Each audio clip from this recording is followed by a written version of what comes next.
At a recent high school party I observed while researching this series, 24 teenagers gathered in a living room. Despite being physically present together, nearly every one of them was hunched over a phone, scrolling silently through feeds, occasionally showing something to a neighbor, but mostly existing in parallel digital worlds. The scene struck me as eerily familiar, reminiscent of what Calhoun observed among his mice in Universe 25 as social bonds deteriorated. Today's question is uncomfortable but necessary. Could the most connected generation in history also be the loneliest? And is that just a coincidence or the predictable outcome of our digital behavioral experiment? We've created a world where it's easier to have a 3-hour argument with a stranger across the globe than a 3-minute conversation with the person across the table. In our previous episodes, we explored how social media platforms function as unintentional behavioral experiments and examined the algorithmic mechanisms designed to capture our attention. Today, we're investigating the social consequences of these digital environments, the signs that suggest we may be witnessing the emergence of a behavioral sink in our increasingly digitized society. The parallels to Calhoun's mouse utopia are not just metaphorical. They offer a framework for understanding what happens when connection becomes abundant, but somehow hollow. The World Health Organization recently reported that approximately 11% of adolescents globally now exhibit problematic social media behavior, patterns of use that actively interfere with daily functioning, face-to-face interactions, and psychological well-being. These statistics aren't merely abstract numbers. They represent millions of young people developing relationship patterns fundamentally different from any previous generation. Most concerning is the correlation between heavy platform use and clinically significant anxiety disorders, with adolescents reporting that digital interactions often feel simultaneously essential, yet deeply unsatisfying, a paradox that creates a cycle of increasing usage without increasing well-being. We're witnessing the emergence of what some researchers call digital withdrawal, young people who increasingly retreat from face-to-face social interaction while maintaining extensive online presences. The parallel to Calhoun's beautiful ones, mice who withdrew from social interaction while obsessively grooming themselves, is difficult to ignore. These digital beautiful ones meticulously curate online personas while finding direct social contact increasingly anxiety-provoking. One longitudinal study found that social anxiety symptoms increased 33% among heavy platform users over just 4 years, with participants reporting that real-world interactions began feeling higher stakes and more judgmental than online exchanges. Perhaps most concerning is what neuroscientists call social skills atrophy, the gradual diminishment of interpersonal capabilities through lack of practice. Social cognition, like any complex skill, requires regular application to develop and maintain. Digital interfaces strip away much of the richness of human interaction, the subtle facial expressions, voice tonality, and physical proximity that our nervous systems evolved to process. One researcher compared it to trying to become a concert pianist while only practicing on a piano app. You're engaging with an abstraction of the real thing while missing crucial dimensions of the experience. The result is a generation with thousands of connections, but diminishing capacity for deep, fulfilling relationships. The human brain evolved to process information at a certain rate, typically the pace of face-to-face conversation or written communication. Today, we subject ourselves to information volumes far beyond our cognitive architecture's design specifications. The average person now consumes an estimated 100,000 words daily, equivalent to a 400-page book every single day. But unlike traditional reading, this consumption happens in fragmented, interrupted bursts, rarely exceeding a few minutes of sustained attention. This mismatch between information volume and our cognitive processing capacity creates what researchers call cognitive overload syndrome, a state where the brain's filtering mechanisms become overwhelmed, leading to decreased retention, reduced analytical ability, and increasingly shallow processing. More troubling than the volume, however, is how algorithmic curation creates increasingly isolated information ecosystems, what researchers call reality fragmentation. As platforms optimize for engagement rather than accuracy or social cohesion, users gradually inhabit increasingly divergent information worlds. Studies from Stanford show that after just 6 months of using algorithmically curated news feeds, participants developed significantly different baseline assumptions about fundamental societal facts, from crime rates to economic indicators to scientific consensus. We're no longer just disagreeing about opinions, we're disagreeing about basic reality. When algorithms curate different factual landscapes for different users, consensus becomes nearly impossible. This fragmentation manifests most visibly in the documented rise of conspiracy thinking across the political spectrum. Research from the University of Cambridge found that algorithmically curated environments significantly increase susceptibility to unfounded conspiracy theories compared to non-curated information sources. The mechanics behind this are straightforward. Algorithms prioritize content generating strong engagement. Conspiracy theories reliably produce strong emotional responses, and users rarely encounter corrective information once the algorithmic system identifies their engagement patterns. One data scientist described it as the perfect storm, a system that maximizes emotional intensity while minimizing exposure to contradictory evidence, regardless of factual accuracy. Multiple longitudinal studies have documented correlations between increased platform use and decreased empathic capacity, particularly among adolescents whose brain development coincides with heavy social media exposure. The mechanics behind this are complex but increasingly understood. Digital interfaces strip away humanizing cues present in direct interaction. Platform reward systems incentivize performative cruelty, and constant exposure to suffering creates compassion fatigue. One study from UCLA's neuroscience department found measurable reductions in neural activity associated with empathic processing among heavy platform users when shown images of human suffering, compared to light users or non-users, suggesting that digital environments may actually rewire our emotional responses. This erosion manifests most visibly in what psychologists call the online disinhibition effect, the tendency to express thoughts online that would never be voiced in person. The psychological distance created by screens allows users to temporarily forget they're interacting with actual humans, treating others as abstract entities or what some researchers call NPC, non-player characters, in a personal game. The mechanics of online interaction remove natural empathy triggers like facial expressions and voice tonality, while platform metrics actively reward harsh, divisive statements that generate engagement. Online, we treat others as NPCs in our personal game. It's easier to be cruel when you forget there's a human being behind that username. Perhaps nowhere is this empathy erosion more evident than in the transformation of romantic relationships. Dating apps have created what behavioral economists call a paradox of choice, where abundant options paradoxically lead to decreased satisfaction with any single choice. Research from the University of Michigan found that regular dating app users were 31% less likely to commit to relationships than demographically identical non-users, and reported 26% lower satisfaction when they did commit.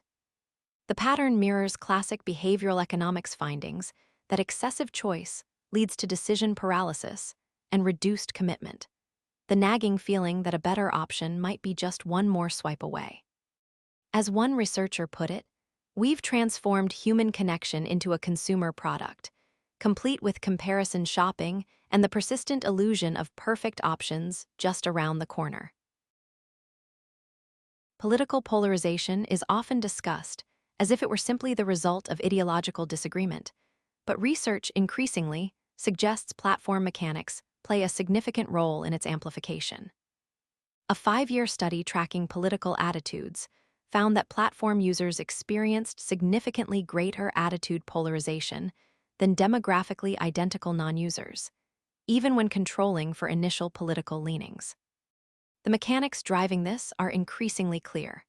Algorithms prioritize content eliciting strong emotions, Outrage reliably generates engagement, and users gradually self-sort into increasingly homogeneous information communities.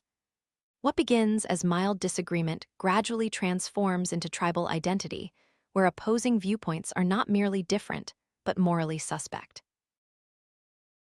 This polarization manifests through what social psychologists call affective polarization, increased negative emotional responses to political outgroups independent of specific policy disagreements. Users increasingly dislike and distrust those with different political identities, not because of particular policy positions, but simply for belonging to the opposing tribe. Research from Princeton University found that heavy platform users showed a 47% increase in negative emotional responses to outgroup political symbols compared to light users, even when controlling for actual policy positions. This tribalism isn't about substantive disagreement, but emotionally charged identity formation. Your political affiliation becomes less about what you believe and more about which team you're on. Most concerning is how platforms accelerate what communication scholars call linguistic drift, the gradual divergence of language use between groups. Analysis of platform communications shows that politically segregated user groups increasingly develop distinct vocabularies, frames of reference, and rhetorical patterns that make cross-group communication increasingly difficult. Technical terms take on different meanings, historical references invoke different associations, and even basic concepts like freedom or fairness come to signify fundamentally different things.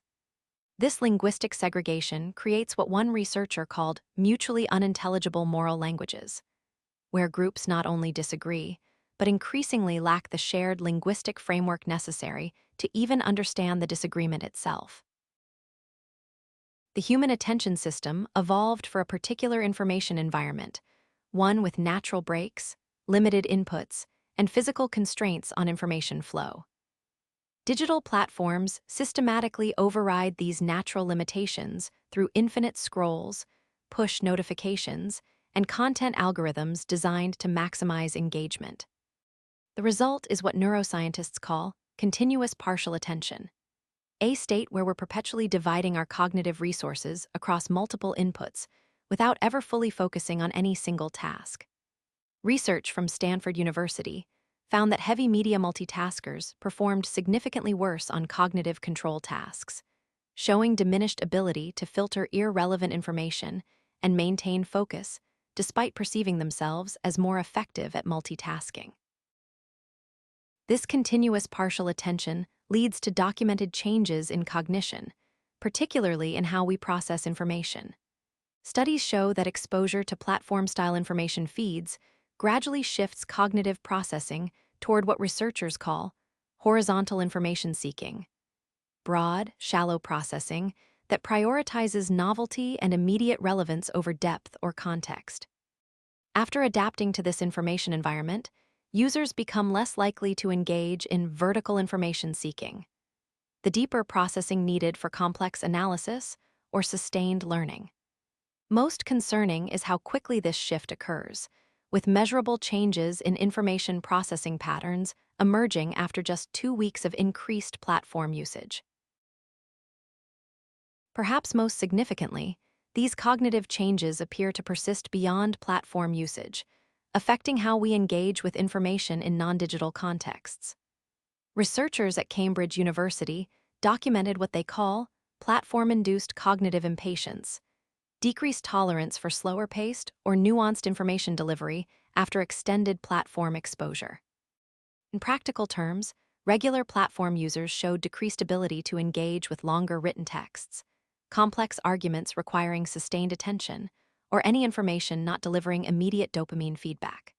As one neuroscientist observed, we're essentially training our brains to expect constant novelty and immediate reward, making it increasingly difficult to engage with slower, deeper forms of thinking, the very forms most essential for addressing complex societal challenges. Not everyone experiences these digital environments identically. Research consistently shows that certain populations appear significantly more vulnerable to negative platform effects. Adolescents, whose brains are undergoing critical developmental periods involving social cognition, identity formation, and impulse control, show particular susceptibility. A 7-year longitudinal study found that adolescents with pre-existing anxiety or depression experienced 340% greater negative outcomes from heavy platform use compared to peers without these conditions. This suggests that digital environments may function as what epidemiologists call vulnerability amplifiers, spaces that disproportionately harm those already predisposed to certain conditions. Gender differences in platform impact have also emerged in research data. Girls and young women consistently report higher rates of negative self-comparison, appearance-related anxiety, and platform-associated depression than male counterparts. The mechanics driving this disparity appear linked to content curation algorithms that disproportionately expose female users to appearance-focused content, creating feedback loops of comparison and insecurity. One researcher described it as a perfect algorithmic storm, identifying appearance anxiety and responding by delivering precisely the content that amplifies it. These findings suggest that seemingly neutral algorithms may actually replicate and intensify existing social vulnerabilities in ways their designers never anticipated. Socioeconomic factors also appear significant in determining platform vulnerability. Studies show that users with fewer offline social resources, whether due to economic constraints, geographic isolation, or limited community infrastructure, show greater susceptibility to problematic platform use. Without robust, real-world social alternatives, these users become increasingly dependent on digital connections despite their limitations. The cruel paradox is that those who might most need healthy social connection are often those most vulnerable to the substitution of genuine relationships with algorithmically mediated interactions.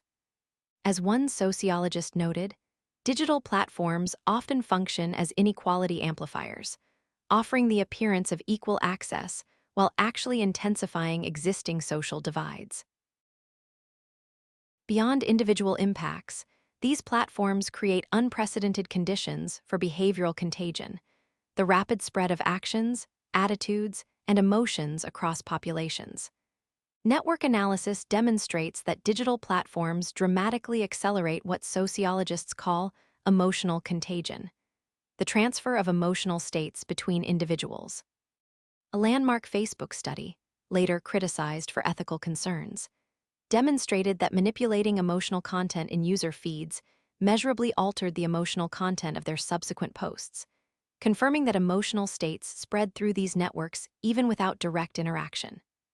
This mechanism helps explain how platform environments can rapidly amplify collective emotions like outrage, anxiety, or moral panic far faster than traditional social networks. This contagion extends beyond emotions to behaviors, particularly those related to social validation and identity expression. Research on self-harm behaviors, eating disorders, and various challenges or trends shows that platform exposure significantly increases adoption of these behaviors among vulnerable populations. The mechanics driving this contagion involve a complex interaction between algorithmic amplification, social validation, and identity formation. Content featuring potentially harmful behaviors receives engagement, often from concern. Algorithms interpret engagement as interest. More similar content is delivered, and behaviors are gradually normalized through repeated exposure. One researcher described it as a perfect accidental pipeline for normalizing and spreading potentially harmful behaviors without anyone explicitly intending this outcome. Perhaps most concerning are the implications for collective decision-making. Research from MIT demonstrates that information cascades, where beliefs spread through social signals rather than independent evaluation, occur with significantly greater frequency and speed in platform environments. Users increasingly determine truth through social consensus signals like engagement metrics rather than independent evaluation of evidence. The result is what researchers call collective cognitive vulnerability, where entire communities become susceptible to misinformation or flawed reasoning through these amplified cascade effects. As information environments become increasingly platform-mediated, this vulnerability may pose significant challenges for maintaining the shared epistemic foundation necessary for collaborative problem-solving on complex societal challenges. The parallels between our current social trajectory and Calhoun's behavioral sink become increasingly difficult to dismiss. In Universe 25, despite abundant resources, mouse society experienced withdrawal, abnormal social behavior, decreased reproduction, and eventually population collapse.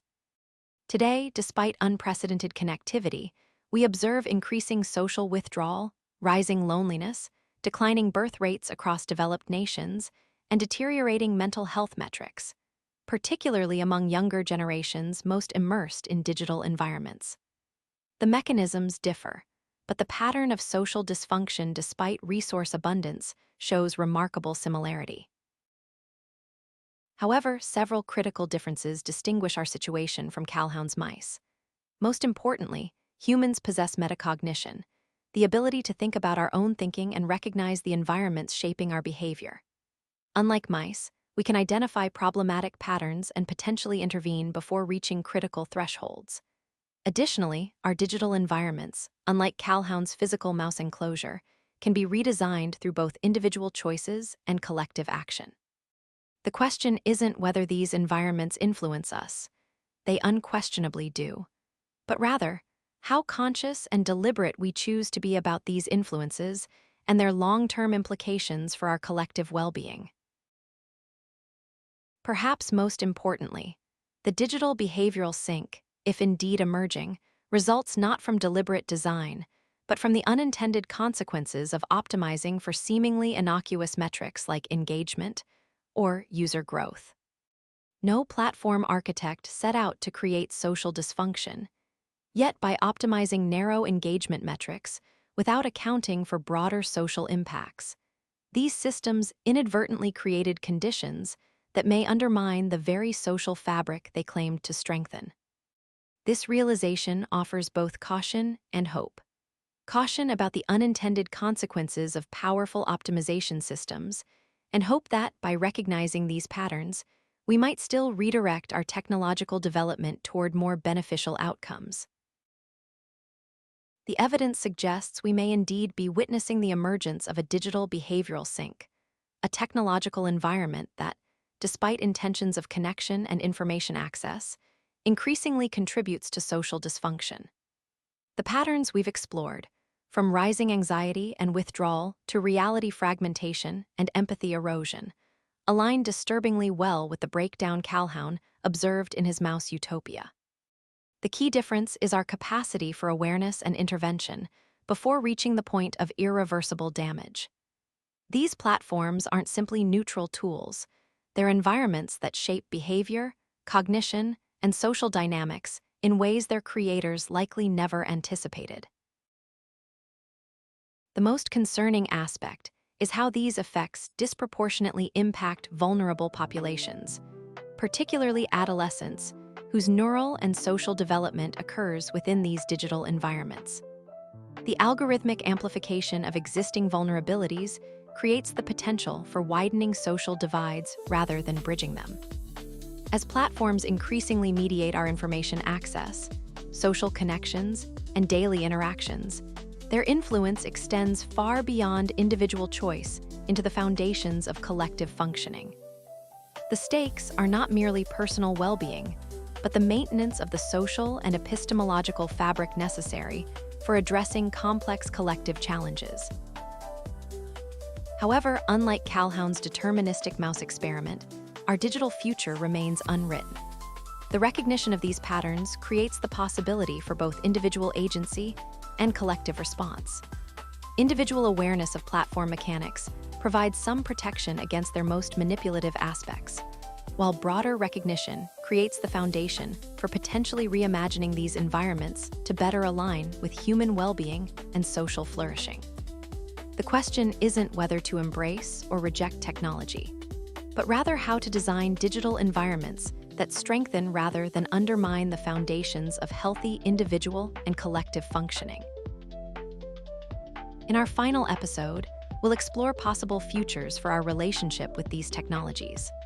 We'll examine 3 potential trajectories: the accelerated sync scenario, where current trends continue toward increased dysfunction; the algorithmic reformation scenario, where platforms evolve toward prioritizing well-being over engagement; and the regulation and empowerment scenario, focusing on both policy approaches and individual agency.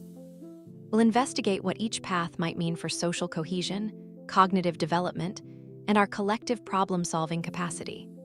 Thank you for joining this exploration of our emerging digital behavioral sync.